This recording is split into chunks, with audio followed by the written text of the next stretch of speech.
আশা করি ভালো আছেন সবাই। আমাদের এই বটটা রেডি করার জন্য যা যা অ্যাকাউন্ট আর যে সেটআপগুলো করা লাগবে, এডিশনাল সেটআপ মানে যেগুলো আগে থেকে করা লাগবে, আমাদের সব সেটআপ করা শেষ। আমরা এখানে আমাদের ইউটিউব চ্যানেলে সব কিছু দেওয়া আছে, আর টেলিগ্রাম চ্যানেলও যেগুলো লিঙ্ক দেওয়া লাগবে। এখানে টেলিগ্রাম চ্যানেলে আসলে এখানে একটা দেখতে পারবেন জিপ কোডের। এই যে এখান থেকে আমরা বাকি সব সেটেল করে নেব। এখানে এটা সেটেল করার জন্য দুইটা জিনিস আমাদের লাগবে। একটা হলো আপনার জেড আর্কাইভের দিয়ে করতে পারবেন, এটা দিয়ে করতে পারবেন। আর এটাতে একটু প্রবলেম হলেও আর আপনারা দুইটা অ্যাপ নিয়ে নেবেন, একটা জেড আর্কাইভার আর একটা হলো এই কোড।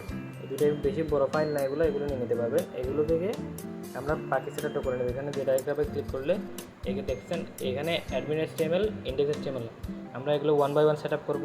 এগুলো যেখানে যেখানে বসাতে হবে ওগুলো সেটআপ করে নিব। আপনাদের আমি সব শিখিয়ে দিব। এখানে বাকি যেখানে আপাতত এখন যে অ্যাকাউন্টগুলো করা লাগবে আপনারা শুধু আগে এগুলো করে রেডি করে নেন। বাকি নেক্সট ভিডিও ওটা একটু বড় হবে, ওটা আসতেছে। ওটা এসে গেলে কমপ্লিট সেটআপ, কমপ্লিট বট রেডি। আপনার সব কিছু সেটআপ আমার জাস্ট এই ভিডিও দেখে আপনি নিজে আপনার পুরো বটটা সেটআপ করে নিতে পারবেন।